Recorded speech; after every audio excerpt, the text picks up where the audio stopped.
যে আমি একটা ন্যূনতম ওই জীবনটা লিড করতে পারলাম, যে আমি একটা ইনসাফের হাসি নিয়ে আমি আমার আল্লাহর কাছে পৌঁছতে চাই। হায়াত মৌতের মালিক আল্লাহ, ন্যূনতম সিকিউরিটি নিয়ে চলাও হলো সুন্নাহ।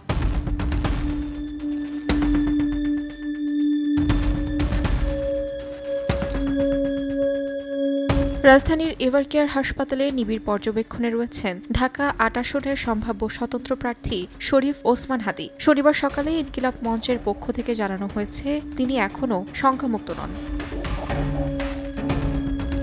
নৃশংস এই ঘটনায় রাজনৈতিক অঙ্গনের বাইরেও শোবিজ অঙ্গনে দেখা দিয়েছে গভীর প্রতিক্রিয়া। সঙ্গীত শিল্পী আসিফ আকবর ফেসবুকে আবেগঘন এক পোস্টে লিখেছেন, ফিরে এসো প্রিয় ওসমান হাদী।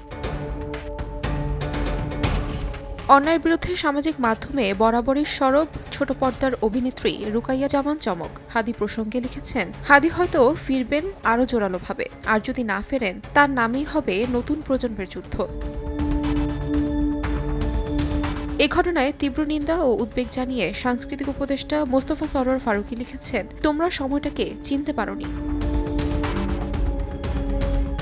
ত্রয়োদশ জাতীয় সংসদ নির্বাচনের তফসিল ঘোষণার পরদিন দুপুরে ইনকিলাব মঞ্চের আহ্বায়ক ওসমান হাদীর গুলিবিদ্ধ হওয়ার ঘটনায় নড়েচড়ে বসেছে পুরো দেশ। তার সুস্থতা কামনায় প্রার্থনা ও জড়িত ব্যক্তিদের দ্রুত বিচারের আওতায় আনার দাবি সাধারণ মানুষ থেকে শুরু করে রাজনৈতিক ব্যক্তিত্বদের।